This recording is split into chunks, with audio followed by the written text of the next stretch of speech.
Bueno, muy bien, buenas noches para todos. Nuevamente un gusto poder estar juntos, poder compartir este tiempo de clase, clase de mayores, estos pensamientos que vamos a tener en esta noche.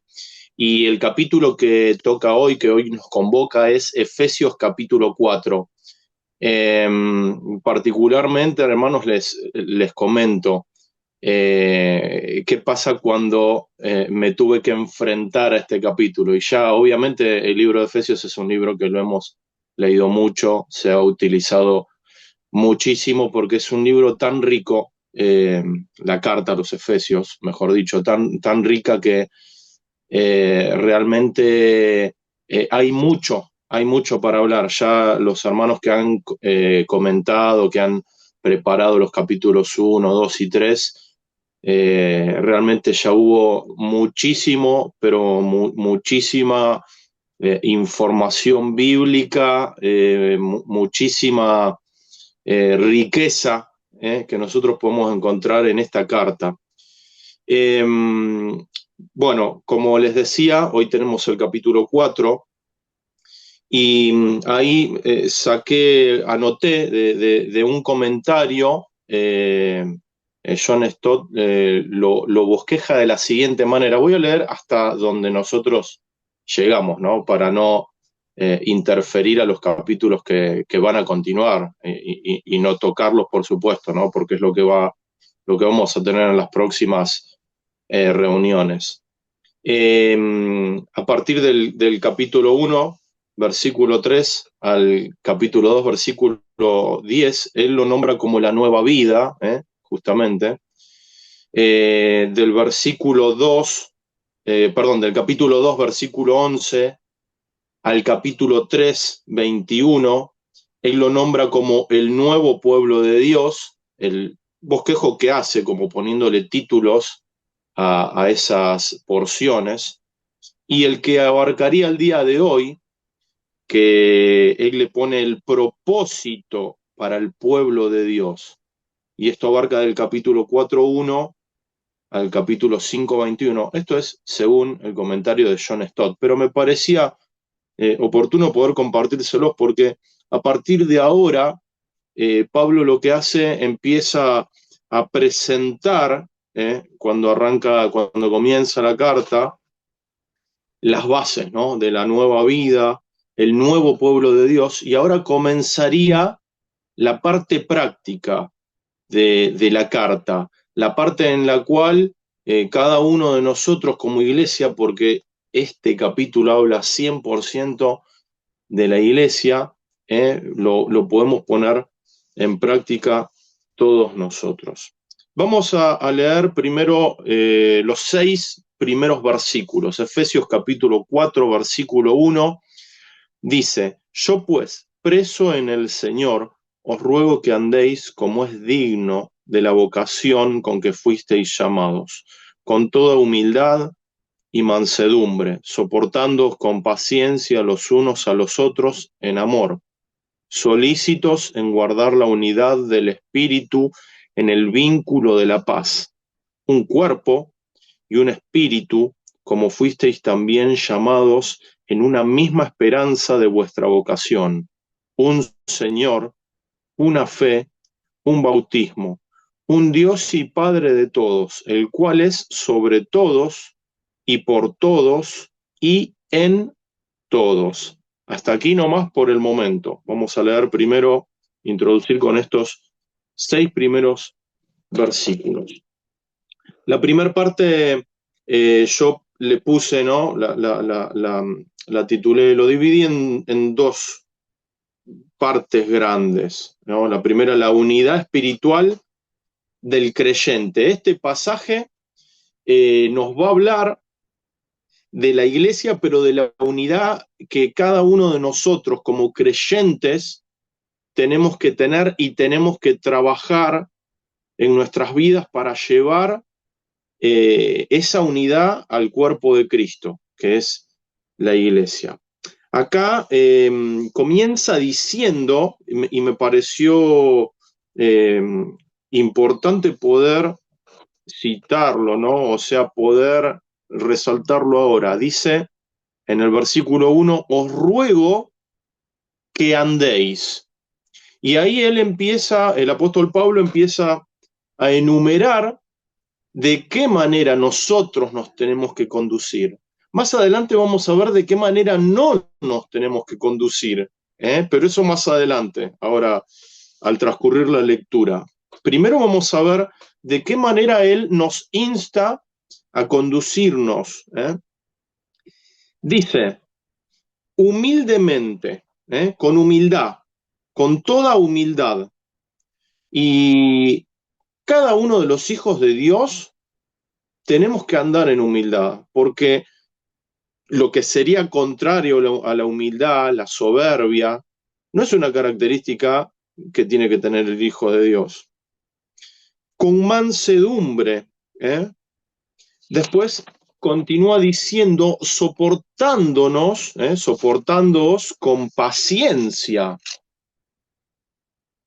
Y esto es solo posible por el amor de Dios. Ahora, los valores, a mí me encanta esto verlo, porque los valores que el apóstol Pablo está enumerando acá son valores totalmente contrarios a los valores del mundo. El mundo nos va a estar presentando valores que están en contraposición a esto. Si nosotros podemos ir a un trabajo, no sé, en una facultad, ¿quién es el que es humilde, el que es manso? Lo tienen ahí atrás, relegado. Las personas que quieren triunfar, entre comillas, en este mundo, con los valores del mundo, no utilizan estos valores, porque para ellos es como que van a ser pasados por arriba y tienen otros valores que son los valores del mundo. Bueno, todos los valores del mundo siempre van a ir en contraposición a los valores de los hijos de Dios. Nosotros podemos ver que obviamente no es parte de la lectura de hoy.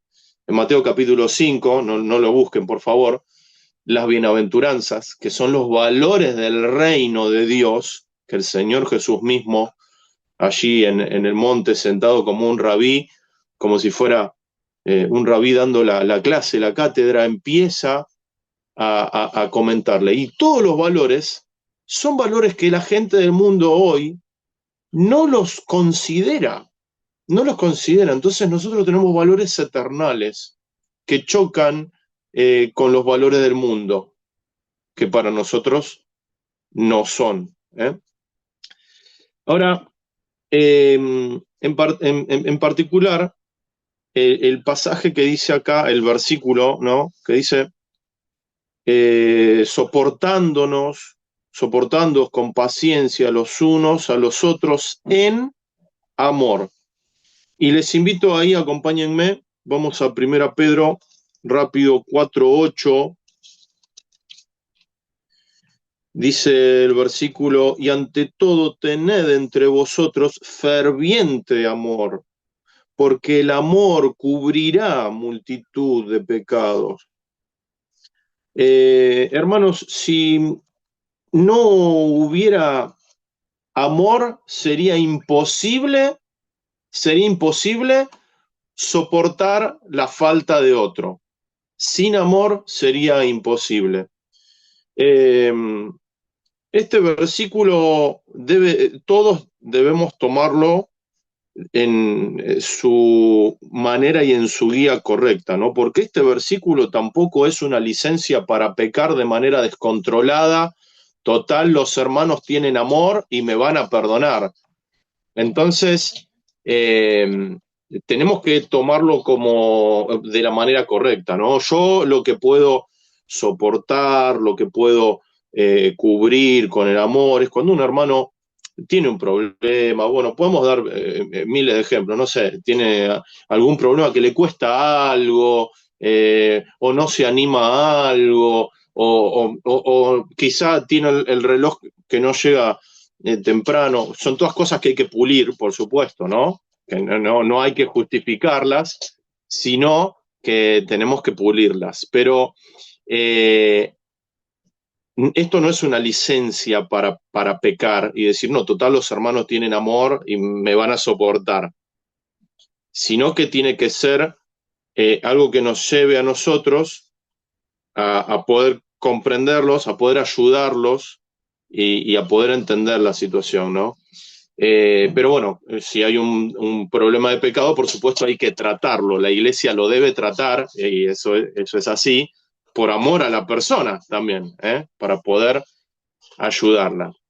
Bien, sigue diciendo otro punto importante, otra palabra importante en el versículo que continúa, que es el versículo 3, dice, solícitos en guardar la unidad del espíritu en el vínculo de la paz. Y esto es muy importante, hermanos, porque el eje de este pasaje es esto, tenemos que estar mentalizados en esto, en la unidad.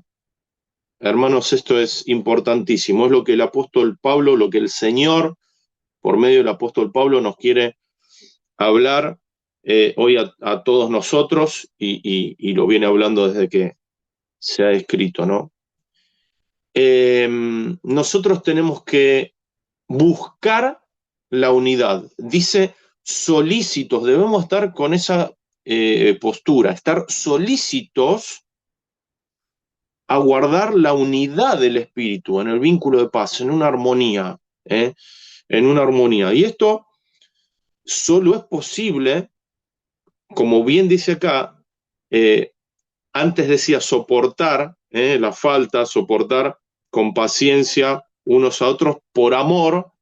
Bueno, la unidad del espíritu, guardar la unidad del espíritu únicamente va a ser posible cuando haya en nuestro vínculo paz.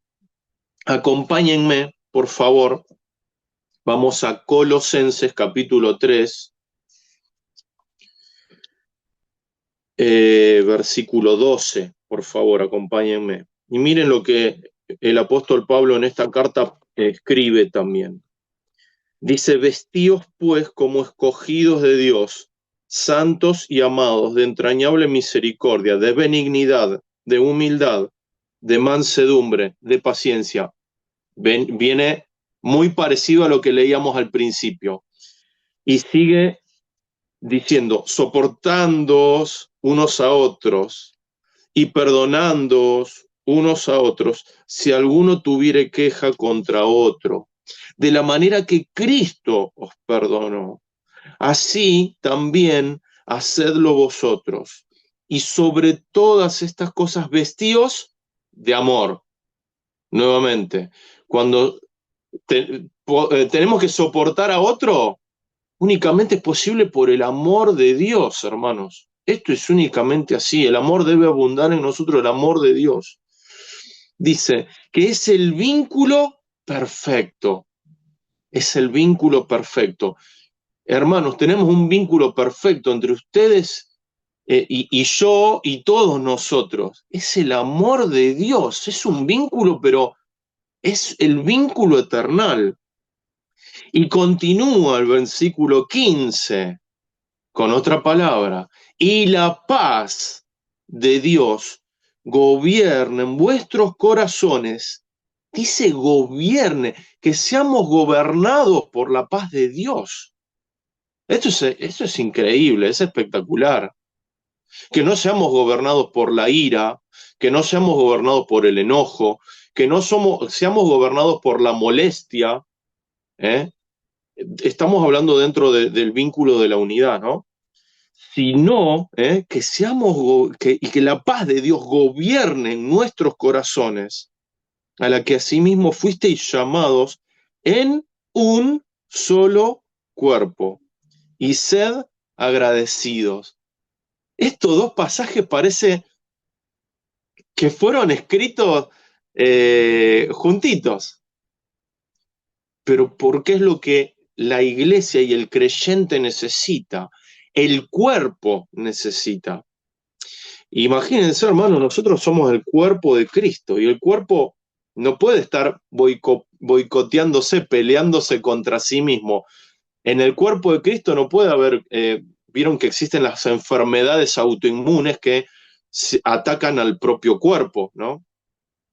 Eso no puede pasar en el cuerpo de Cristo. Tiene que estar bien concertado, bien, lo vamos a leer más adelante. Seguimos con la lectura, volvemos acá a Efesios, capítulo 4. Y vamos a leer el versículo 4 ahora, porque va a empezar con esta ilustración, esta mega ilustración que la va a continuar durante todo el capítulo del cuerpo, de que la iglesia es el cuerpo de Cristo, que es un cuerpo y va a ser ese ejemplo con el cuerpo humano, ¿no? Obviamente. Dice, un cuerpo y un espíritu, como fuisteis también llamados en una misma esperanza de vuestra vocación, un Señor, una fe, un bautismo, un Dios y Padre de todos, el cual es sobre todos y por todos y en todos. Ahora, hay en otro comentario que leía y que quiero citarlo, por supuesto, al escritor, y quiero compartírselos, hermanos, y lo anoté acá, se los quiero compartir, se los quiero comentar. El escritor se llama Francisco Lacueva, él escribe que hay bases, son las bases que constituyen la unidad cristiana, y están en estos dos versículos. Y las va citando, ¿no? Dice, un cuerpo, es la iglesia. Ese cuerpo es la iglesia. La iglesia es una, no hay dos, tres, porque está hablando de la iglesia universal, de todos los creyentes, la que componemos todos los creyentes. Pero, por supuesto, lo podemos aplicar, ¿no? En nuestra iglesia local, porque llevamos la enseñanza. Entonces, un cuerpo, la iglesia es una. Dice, un espíritu, el Espíritu Santo, que es el que da vida al cuerpo, es el que da vida al cuerpo y es el que nos introduce a cada uno de los creyentes en el cuerpo, el sello del Espíritu Santo. Cuando recibimos a Cristo en nuestro corazón, somos salvos, sellados y seguros, y tenemos la garantía, el arras del Espíritu Santo en nuestro corazón. Tercero, de las características o de las bases constituyentes, las que constituyen la iglesia. Decíamos un cuerpo, un espíritu, una esperanza en común que tenemos, que es de la vida eterna, la herencia en los cielos. Luego hay bases fundantes, que son tres. Un Señor, este es Cristo, es la piedra angular de la iglesia. La iglesia está fundada en Jesucristo y Él es el único Señor de la iglesia. Las bases fundantes de la iglesia. La iglesia está fundada en nuestro amado Salvador. Él es la piedra del ángulo. Una fe, y esto es la fe objetiva en nuestro Salvador, en Cristo. Un bautismo, acá se refiere al bautismo del Espíritu Santo, que nos introduce en la unidad del cuerpo de Cristo, el bautismo espiritual, que es la salvación.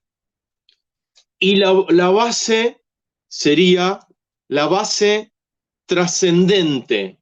Esta es la base trascendente, que es un Dios y Padre de todos. Dios es el Padre de todos los creyentes, el Dios único y verdadero. Ahora vamos al siguiente punto, vamos a leer, no quiero pasarme mucho de la hora, voy a empezar a acelerar, les pido perdón, hermanos, pero es un tema, esto es un tema hermoso. Vamos a leer a partir del versículo 7 hasta el 16 ahora. Vamos a ver el segundo punto, que es el Espíritu Santo que equipa a la iglesia.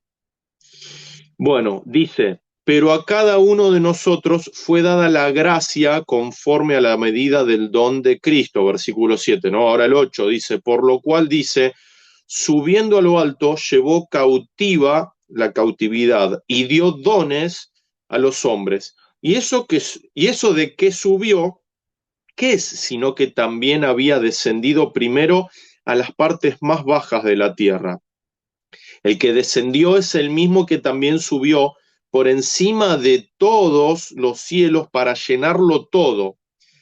Y él mismo constituyó a unos apóstoles, a otros profetas, a otros evangelistas, a otros pastores y maestros, a fin de perfeccionar a los santos para la obra del ministerio, para la edificación del cuerpo de Cristo, hasta que todos lleguemos a la unidad de la fe y del conocimiento del Hijo de Dios, a un varón perfecto, a la medida de la estatura de la plenitud de Cristo, para que ya no seamos niños fluctuantes, llevados por doquiera de todo viento de doctrina, por estratagema de hombres, que para engañar emplean con astucia las artimañas del error, sino que, siguiendo la verdad en amor, crezcamos en todo en aquel que es la cabeza, esto es Cristo, de quien todo el cuerpo, bien concertado y unido entre sí por todas las coyunturas que se ayudan mutuamente, según la actividad propia de cada miembro, recibe su crecimiento para ir edificándose en amor. Bien, vamos a hablar ahora, hermanos, de cómo el Espíritu Santo equipa a la iglesia. Acá primero quiero hacer una aclaración con respecto a un versículo, que es el versículo 14, perdón, el versículo 9, perdón, lo releo, dice, y eso de que subió, ¿qué es? Sino que también había descendido primero a las partes más bajas de la tierra. Y hay, digamos, algunas ideas entre comentaristas. La más acertada que nosotros, la línea que nosotros tenemos más acertada, es que ahí se está refiriendo, cuando dice descendió, está hablando del Señor Jesús, a las partes más bajas de la tierra, no está marcando un lugar específico, no está marcando un lugar específico, sino está hablando de la dimensión de la humillación en la encarnación y muerte de Cristo, lo que tuvo que hacer el Señor, bajar a este mundo, descender a este mundo, es un Dios que vino a nosotros, el Señor Jesús. Nosotros no llegamos a Él, Él tuvo que venir a nosotros. Nosotros estábamos imposibilitados.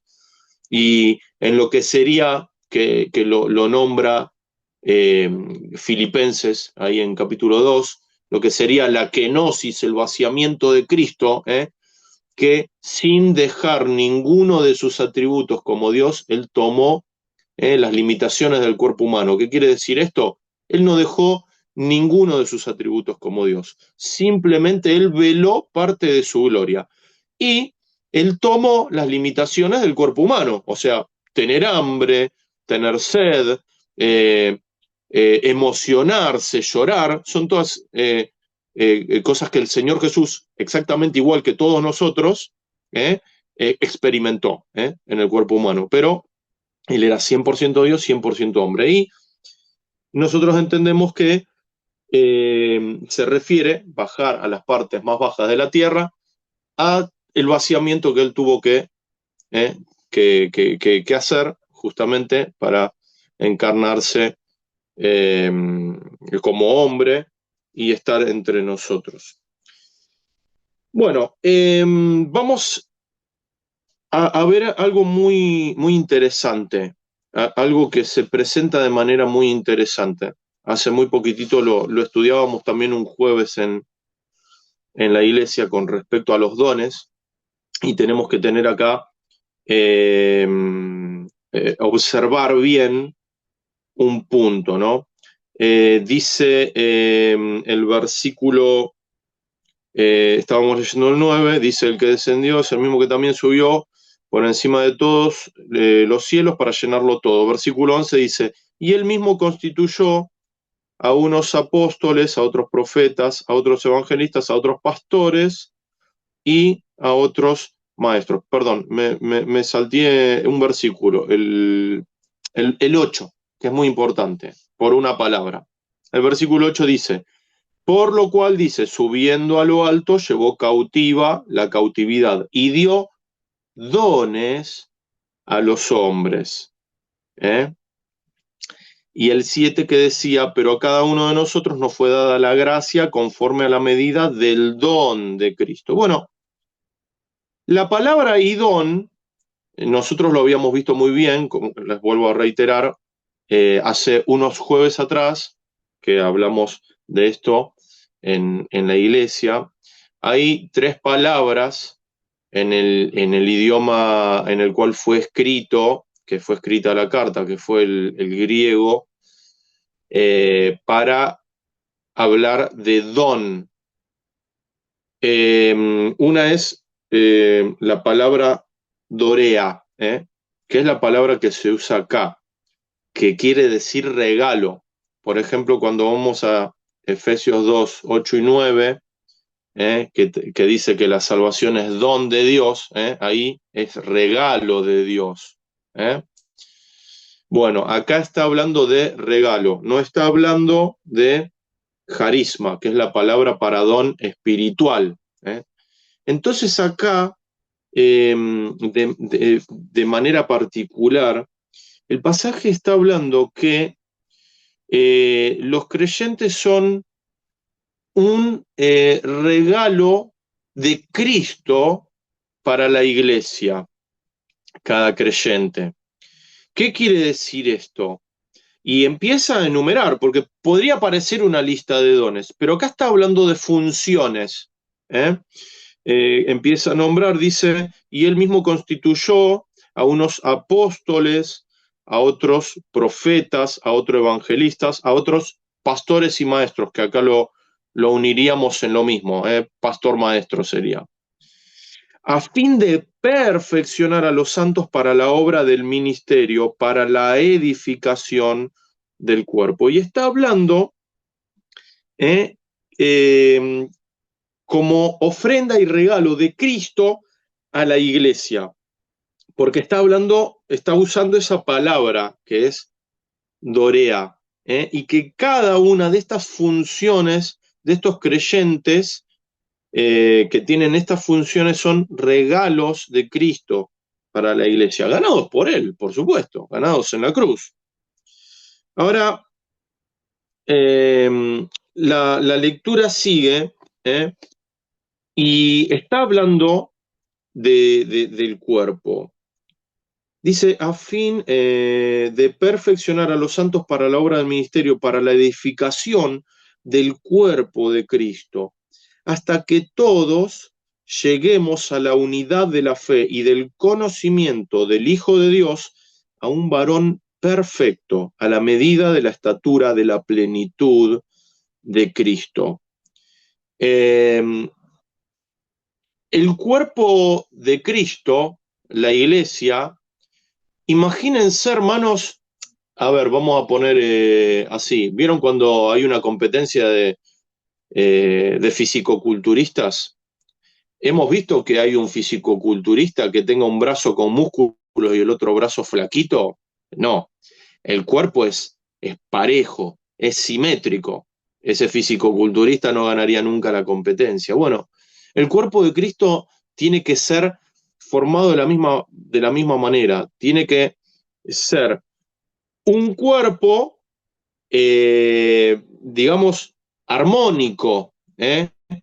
Un cuerpo sano es un cuerpo armónico, no que tiene, no sé, que le falta una pierna o que le falta una mano o un dedo. Bueno, nosotros tenemos que trabajar para ese cuerpo perfecto, porque es el cuerpo de Cristo, y debe ser armónico con la cabeza. Entonces, acá como dice el versículo, está hablando de varón perfecto y quiere decir iglesia madura.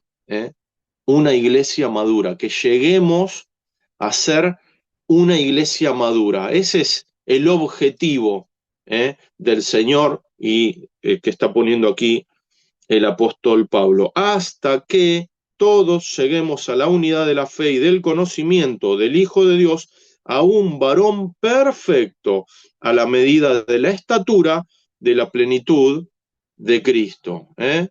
Un cuerpo proporcional a la cabeza, que la cabeza es Cristo. Esto quiere decir a una iglesia madura, que lleguemos a eso. El varón perfecto es una iglesia madura. Ahora, ¿cuál sería el peligro de no desarrollar yo como parte de ese cuerpo, cada uno individualmente, que querramos negarle al cuerpo nuestra participación, nuestro servicio? Bueno, estaríamos entrando en el peligro de no desarrollarlo, ¿no? Y ahí dice el versículo 14, para que ya no seamos niños fluctuantes, llevados por doquiera de todo viento de doctrina, por estratagema de hombres, que para engañar emplean con astucia las artimañas del error. Esos son los peligros cuando nosotros no queremos desarrollar, no queremos cumplir nuestra función. Estábamos hablando de personas que el Señor mismo constituyó. Obviamente hay algunos oficios que aquí que ya no están vigentes, ¿no? Dice, a unos constituyó apóstoles, bueno, ya no están vigentes, no hay apóstoles en este tiempo. A otros profetas tampoco están vigentes. Sí, lo tomamos para ese tiempo, por supuesto. A otros evangelistas, a otros pastores y maestros, pero lo tomamos como la función. ¿Cuál sería el peligro de que yo no quiera desarrollar mi función en la iglesia? Bueno, es que yo voy a estar siendo como esa enfermedad autoinmune que autoataca al cuerpo. Entonces yo puedo hacer que como un niño fluctuante, llevado para todo viento de doctrina, y puedo contagiar a otros de lo malo mío. Entonces tenemos que evitarlo. Para ser una iglesia madura, que es lo que está hablando acá, este pasaje tan rico, es para evitar esto.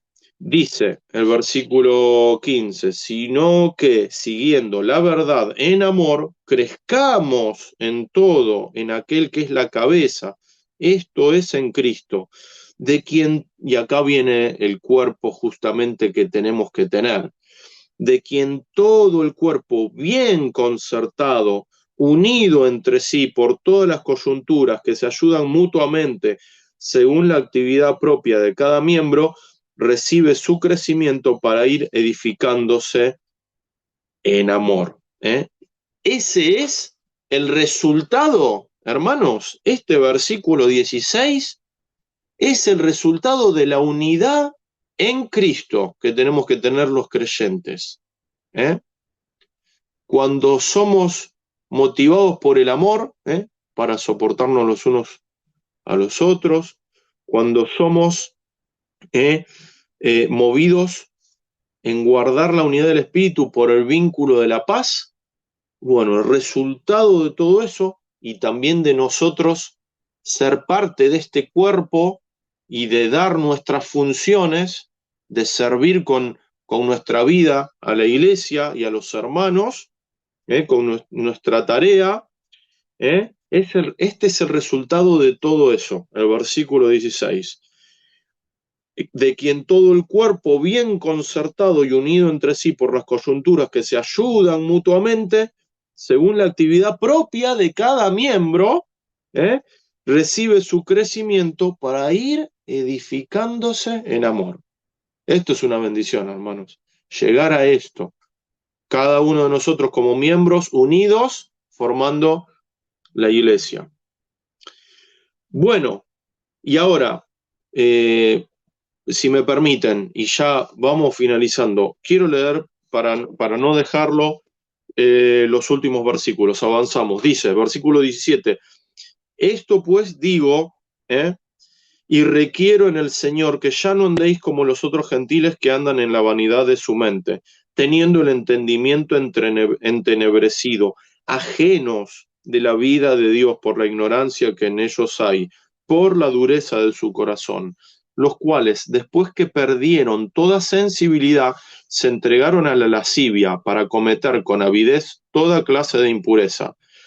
Mas vosotros no habéis aprendido así a Cristo, si en verdad le habéis oído y habéis sido por él enseñados conforme a la verdad que está en Jesús. Versículo 22. En cuanto a la pasada manera de vivir, despojaos del viejo hombre que está viciado conforme a los deseos engañosos y renovaos en el espíritu de vuestra mente y vestíos del nuevo hombre creado según Dios en la justicia y santidad de la verdad. Por lo cual, desechando la mentira, hablad verdad, cada uno con su prójimo, porque somos miembros los unos de los otros.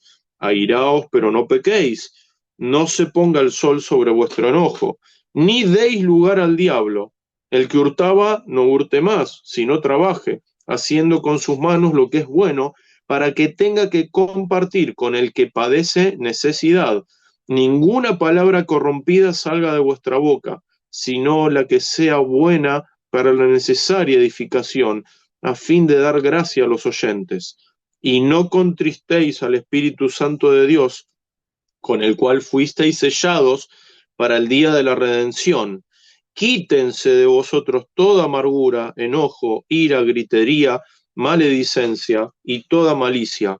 Antes, sed benignos unos con otros, misericordiosos, perdonándoos unos a otros, como Dios también os perdonó a vosotros en Cristo.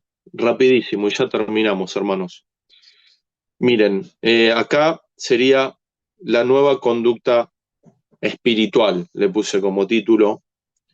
Y de manera particular, ¿se acuerdan que nosotros habíamos comenzado el versículo 1, que dice, yo pues preso en el Señor, os ruego que andéis, decía el versículo 1. Bueno, acá en el versículo 17 dice, esto pues digo y requiero en el Señor que ya no andéis ahora. Los primeros 16 versículos era cómo teníamos que andar. Ahora, la segunda parte, a partir del 17 al 32, es ya no andéis ahora de esta manera, de la manera que empieza a enumerar, porque son todas las cosas que nosotros tenemos que desechar, que nosotros tenemos que dejar atrás, de la pasada manera de vivir, de cómo se conduce el mundo, y que ya no tiene relación, no tiene que tener relación en nuestra nueva vida, en nuestra vida en Cristo.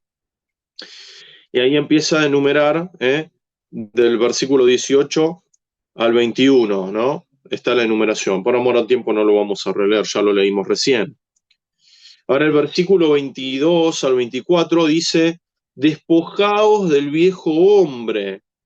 Y hay tres palabras ahí. Primera, despojarnos del viejo hombre, entre el 22 y el 24. Después, renovar nuestra mente.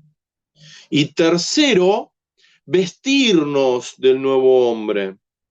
Hermanos, cuando yo en mi vida determino que hay algo que está mal, lo tengo que sacar de mi vida. Un pecado, por ejemplo. Por ejemplo, si yo vamos a dar un ejemplo, tengo malas amistades. Muy bien, me doy cuenta que tengo malas amistades que me hacen mal, que es pecado juntarme con ellos porque me incitan a pecar. Entonces, tengo que sacar esas malas amistades. Pero yo no puedo agarrar y dejar vacío el lugar. Lo tengo que ocupar con lo que Dios me marca, con algo bueno. Entonces, con buenas amistades lo tengo que ocupar. Entonces, la mecánica sería la siguiente. Primero, despojarnos de lo malo, del viejo hombre, de esas malas amistades, por ejemplo. Renovar mi mente, renovar nuestra mente. Y después, vestirnos del nuevo hombre y ahí ocuparlo con buenas cosas, ¿eh? Con buenas cosas. No dejar el lugar vacío, porque el lugar vacío tampoco lo puedo dejar, lo tengo que ocupar con buenas cosas. Amistades cristianas, ¿eh? Amistades cristianas, por ejemplo, estoy dando.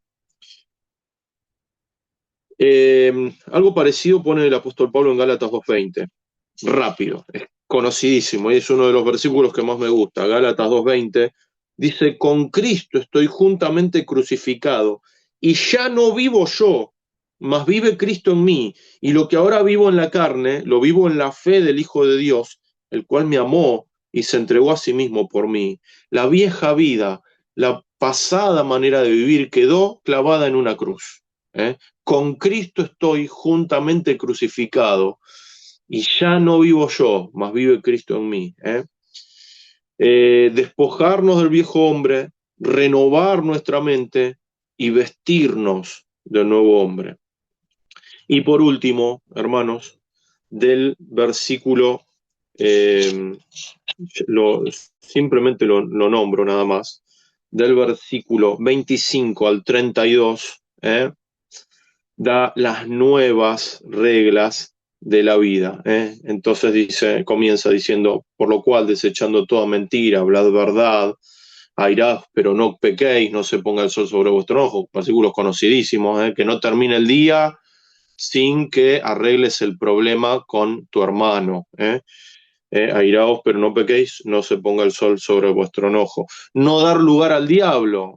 Cuando nosotros tenemos un conflicto, un problema, darnos cuenta quién le abrió la puerta al diablo, para que entre y se haga el problema. Bueno, no dar lugar al diablo. Bueno, el que hurtaba no hurte más, etcétera, etcétera. Da las nuevas reglas de vida. Hermanos, nada. Eh, Quizá ustedes habrán visto, a ver, lo voy a citar como ejemplo, como mini ilustración y ya terminamos. Hay una película que tenía como título En busca de la felicidad, que estaba el papá con su hijito y la búsqueda de la vida era lo que decía el título, buscar la felicidad. Hermanos, en la vida cristiana la búsqueda de la vida cristiana no es la felicidad. El cristiano no busca la felicidad. Esa es la búsqueda del mundo. El mundo busca la felicidad. El cristiano, el creyente, el Hijo de Dios, la búsqueda del creyente es la santidad. Este es el gran desafío que tenemos, hermanos, nosotros. El segundo aspecto de la santidad práctica, la santidad experimental, querer parecerme cada vez, a querer alejarme cada vez más del mundo para parecerme cada vez más a Cristo. La búsqueda del creyente es la santidad y el resultado de una vida santa es la felicidad. La felicidad es un resultado, no es una búsqueda. La búsqueda del creyente es la santidad. Por ejemplo, yo citaba antes al principio Mateo capítulo 5, el Sermón del Monte, las bienaventuranzas. Y cada bienaventuranza, que es lo que debemos buscar, trae una bendición. Y bienaventurado, que es la palabra griega Makarios, es feliz. Y es feliz el que busca la santidad, hermanos, el que busca vivir de la manera que Dios nos marca en su palabra, obedecerle a Él, que busquemos la unidad en el amor, en el vínculo de la paz unos con otros. Así vamos a tener, hermanos, una iglesia que se va a parecer a esos cuerpos torneados, como decía, de lo físico-culturista, una iglesia fuerte, porque es la iglesia de Cristo, un cuerpo bien concertado, armónico, que no va a tener un brazo flaquito y el otro fuerte, eh, sino que va a estar bien parejo. Hermanos, gracias por este tiempo, gracias por su atención y que Dios bendiga su palabra. Amén.